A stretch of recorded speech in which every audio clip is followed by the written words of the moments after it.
本來發生好現實世界裏邊嘅犯罪故事，甚至講係罪惡之城裏邊所發生嘅故事，喺佢嘅筆下描述，竟然係咁嘅咧，詫異，有啲驚訝嘅。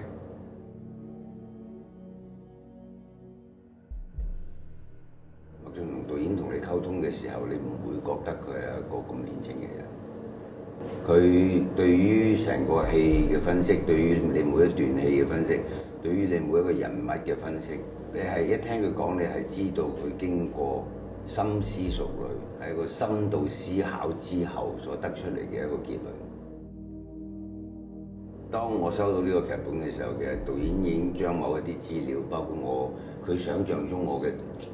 造型嘅雛形啊，我嘅屋企嘅某啲輪廓啊，我大概嘅衣着打扮啊，咁佢都有啲 sketch 抌咗過嚟。咁我嗰日就係準備拍嗰場戲嘅時候，我知道喺嗰場戲裏邊，我係會攞出一本記事簿嚟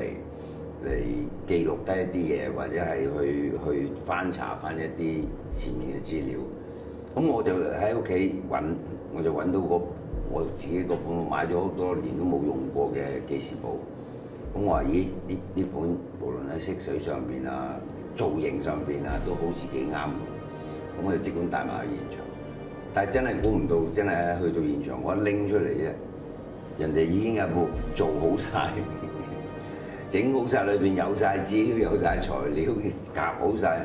係兩本一模一樣嘅記事簿。無論幫我準備呢本記事簿嘅美術指導啊好、道具好，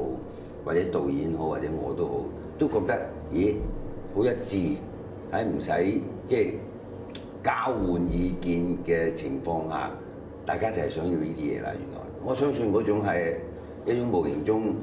拍到目前為止啦，我哋大家之間已經建立咗一種相當高嘅默契。